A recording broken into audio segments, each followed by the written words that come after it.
สุดท้ายบางคนแบบខ្ញុំសូមឆ្លើយសំណួរបងប្អូនស្អីមួយបាទគាត់សួរថាលោកគ្រូ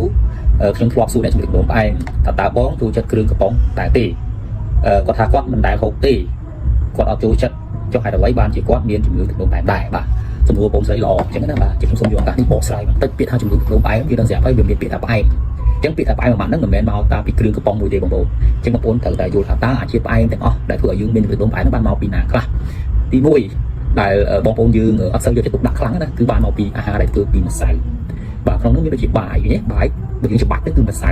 មាននំប៉័ងបាទមានមីមានកាទៀវមាននំគុកគីនំប្រៃឈ្មោះនំប្រៃក៏ប៉ុន្តែមិនមែនប្រៃទេអញ្ចឹងណាអញ្ចឹងអាហារទាំងអស់ហ្នឹងហើយនៅពេលណាដែលយើងទានចូលទៅក្នុងខ្លួនយើងទៅណាវានឹងបែកទៅជា molecule ស្ករច្រើនមែនទែនបងច្រើនជាងស្ករទៀតអញ្ចឹងណាហើយដូច្នេះហើយបានពីខ្ញុំទៅចិត្តឲ្យបងប្អូនទទួលទានអាហារទាំងអស់ហ្នឹងគឺក្នុងកម្រិតមួយទៀតមែនទែនបងបើសិនជាបងប្អូនមានបញ្ហាតាក់ទងជាមួយនឹងលើកជាស្ករលើកទម្ងន់ឬក៏ចូលទឹកនោមបែបឬក៏ត្រៀមចូលទឹកនោមបែបអីទាំងអស់ហ្នឹងឯងអញ្ចឹងណាអញ្ចឹងបងមកចម្លើយបងប្អូនស្រីវិញគឺទី1គាត់អាចនឹងទទួលទានអាហារដែលមានជាតិម្សៅច្រើ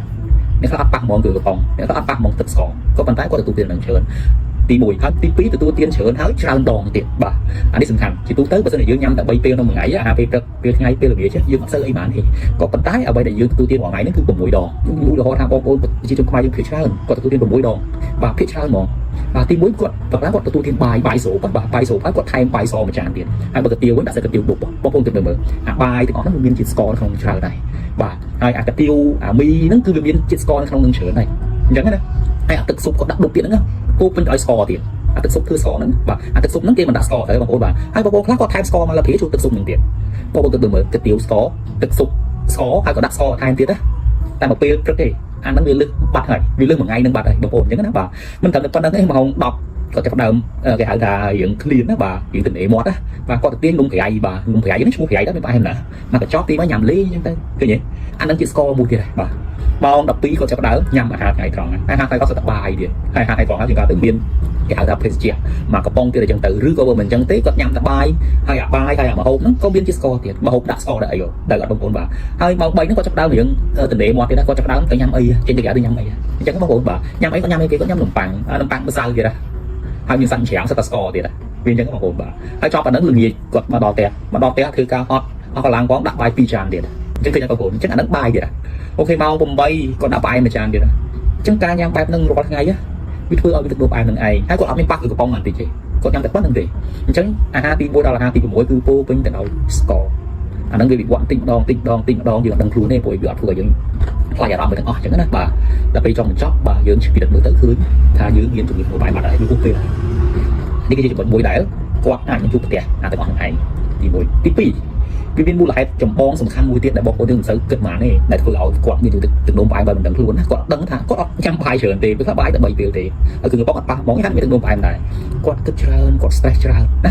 ាបងប្អូនពេលដែលបងប្អូនគិតច្រើន stress ច្រើនរៀងរាល់ថ្ងៃរៀងរាល់ពេលណារាងកាយនឹងបញ្ចេញ hormone stress មកហើយបាទដែលមានឈ្មោះថា cortisol ឬក៏ epinephrine បាទអញ្ចឹងhormone ពីរហ្នឹងទៅវាចេញមកហ្នឹងណាវាយកស្ករមកដែរហើយពេលហ្នឹងគឺថ្លើមយើងនឹងបញ្ចេញស្ករមកច្រើនមែនទែនមកឲ្យតែមាន stress គឺមានស្ករច្រើន100%ផងជាតិមនុស្សខ្ញុំមកអញ្ចឹងណាបាទហើយតែគាត់មាន stress ហើយមានស្ករហើយគាត់សម្រាប់លក់ឯងគាត់សម្រាប់លក់ទេបាទជាងការទៅពី10ម៉ោង1បា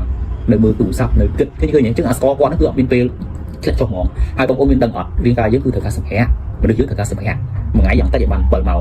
បាទថ្ងៃទៅបាន7ម៉ោងហេតុអីបានយើងត្រូវការសម្ភារៈជាទូទៅនៅពេលយប់ណាបាទរាងកាយត្រូវការ7ម៉ោងហ្នឹងគឺត្រូវការជួសជុលកោសិកាដែលខូចខាតរាងកាយត្រូវការកំចាត់ជាតិពុលចេញពីរាងកាយរបស់យើងនឹងឯងពេលយប់នឹងឯងអញ្ចឹងណាអញ្ចឹងហើយបាទគេឲ្យយើងគេងឲ្យគ្រប់នឹងឯងបើមនុស្សចាស់យ៉ាងតិចក៏បាន7ម៉ោងបាទដូចយើងប្រើប្រាស់ឡានអញ្ចឹងណាបាទអញ្ចឹងយើងមិនអាចបើកឡានរហូតបានទេទៅបាទតែយើងបើកឡានរហូតគឺក្តៅម៉ាស៊ីនមកក្តៅម៉ាស៊ីនគឺមានបញ្ហាអញ្ចឹងពេលខ្លះយើងត្រូវឈប់តាមផ្លូវឲ្យត្រជាក់ម៉ាស៊ីននេះតិចមកយើងទៅបន្តទៀតទោះបីទូរស័ព្ទក៏អញ្ចឹងដែរយើងប្រើរហូតមើលគឺក្តៅហ្មងបាទយើងត្រូវការទុកមួយផ្លែទៅឲ្យវាត្រជាក់បាទកុំឲ្យមានបញ្ហាក្តៅអីចឹងទៅអញ្ចឹងណាចុះមនុស្សយើងមកវិញអូខេអញ្ចឹងបកទៅសំណួរបងប្អូនខ្ញុំអាចឆ្លើយបានថាការទទួលទានអាហារដែលមានជាតិម្សៅច្រើនហើយច្រើនដងទៀតបូកផ្សំជាមួយនឹងអាកាសគិតច្រើនរបស់គាត់ហើយអាកាសគិតរបស់គាត់ទៀត